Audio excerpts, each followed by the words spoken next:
ಇದೇನು 1.5 ಕಿಲೋಮೀಟರ್ ಇರ್ಬೇಕು ಅನ್ನಿಸ್ತದ ಸರ್ ಅಲ್ವಾ? ಅದ ಸರ್ 1.5 ಕಿಲೋಮೀಟರ್ ಇದೆ ಸರ್. ಬ್ರಿಡ್ಜ್ ಹೈಟ್ ಜಾಸ್ತಿ ಮಾಡಬೇಕಾಯ್ತು. ಇಲ್ಲ ಮಾಡಬೇಕು ಸ್ವಲ್ಪ ಮೇನ್ ಮಹಾರಾಷ್ಟ್ರ ಕನೆಕ್ಟಿವ್ ಅದಲ್ಲ ಲಕ್ಕಲ್ಗೋ ಬ್ರಿಡ್ಜ್ ಹೋಗ್ಬಿಟ್ಟಿದೆ ಸರ್.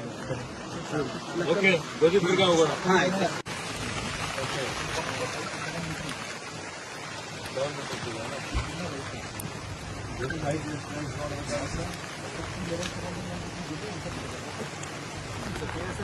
ಅವನಲ್ಲಿ ಟ್ರಾಫಿಕ್ ಹೋಗಬಾರ್ದು. ಮಕ್ಕಳು ಅಲ್ಲೆಲ್ಲ ಒಳಗಡೆ ಹೋಗಿ ಎಲ್ಲ ಆಟ ಆಡಿದ್ರೆ ಒಳಗೆ ಹಾಕಿ ಹೋಗೋದು. ಅವ್ರು ಸುಮ್ಮನೆ ಹೋಗಿ ಜೀವನಕ್ಕೆ ಅಪಾಯ ಆಗುವಂತ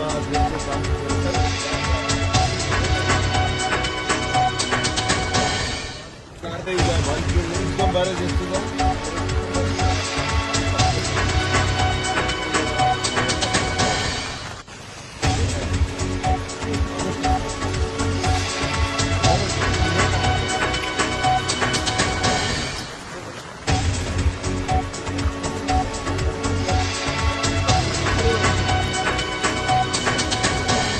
ಬರೀ